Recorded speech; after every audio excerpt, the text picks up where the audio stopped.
Good evening, ladies and gentlemen. Welcome to the Village Vanguard. Before we bring on the girl singer, there's a few people who are key to this evening that we'd like you to meet. And the first one would be the owner of the Village Vanguard, and that would be Lorraine Gordon. Lorraine?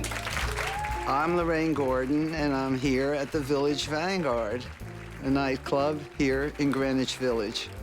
And it started in 1935, I guess, with my husband, Max Gordon, who opened it at that time in this very location.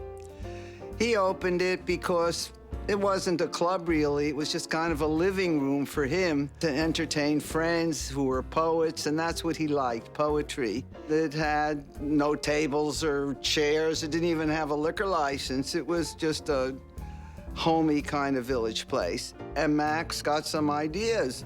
Hey, now let's find more talent, which he did. Jazz came in the 50s, and it's been here ever since. The club will be 75 years old next February, 2010. How many jazz clubs exist in the world? I like to believe we're the only one, they tell me that has lasted that long. So it's kept a low profile. It's not, it doesn't serve food, it doesn't do anything. It just gives good music and drinks and an atmosphere that doesn't exist anymore.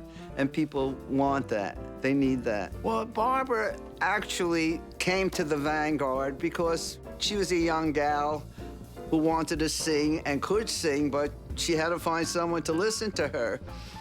And met Max, my husband, and wanted a job. Gosh, it's so funny. I haven't sung in the Village since 1962.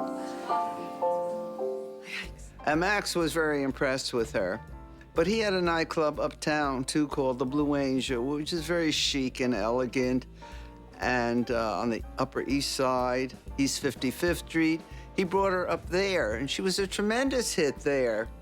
From there, she went on to television and Broadway shows. That, to me, was her beginning. And that's where I really got to know Barbra, because during intermissions, Barbra and I would sit at a beautiful banquette there, the black and white leather and all the waiters waiting on us, and we would talk. And so we had a lot to say because we agreed on all the thrift shops on 3rd Avenue. We would go shop. She would come with a hat box filled with all kinds of goodies, which we went through. I loved all that. And then I got a little political. I thought there's a peace movement going on, and I was very involved in the peace movement, in stopping the war in Vietnam and anything to stop any war. And Barbra got interested and involved, and so she came out with me to sign petitions. And Barbra and I were collecting signatures of people against the war or for peace in general. There's a picture actually on the wall of me and Lorraine Gordon at a fundraiser for Bella Abzug, Congresswoman from New York, and we were protesting the Vietnam War. Well, Max died in '89. Now, what to do with the Vanguard? I never worked here before, although I knew a lot about jazz. My first husband was Alfred Lyon, and I worked with him on Blue Note Records, the early Blue Note Records, which are just the beautiful bulwark of great jazz music. But when I came here, after Max died, I just put the key in the lock, opened the door, and came down and sat at his desk and picked up the phone and started booking. In those early years, there was a young man hanging around the club. A lot of guys hung around who loved jazz.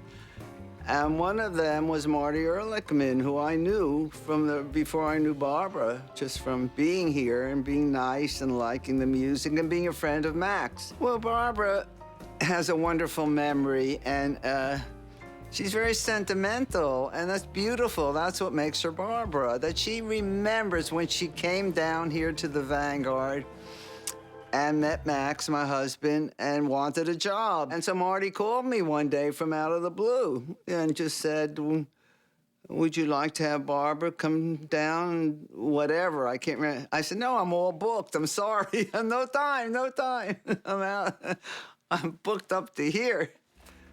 Anyway, that was the first call, which I didn't take too seriously. I just thought to myself, this idea could only come from Barbra.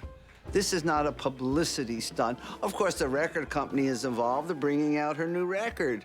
They could have had Carnegie Hall, they could have had Central Park, they could have had, you know, thousands of people, which is not what they wanted. This was a small idea which took an enormous amount of space in the press and everywhere. From this little club, it grew into a massive response of people. No, they couldn't get in. 123 people fit here. And it was done with 2 busloads of people who won the prize. And then the celebs came, and that was beautiful. And I said, whoa, whoa, who's that? Most of the time I was in the kitchen. I couldn't even get in here. It was so packed jam, but nobody complained. And she sang her head off, and she was gorgeous. I mean, are we a box of sardines here or what? It was the most glorious night I can imagine for this little club. I don't remember the room looking this way at all. You know, I thought it was big. It's just that I was small. Because it was so unexpected, and people didn't believe it's going to happen at this little... They called it a dump, but we know it's not a dump. And Barbra knows it's not a dump.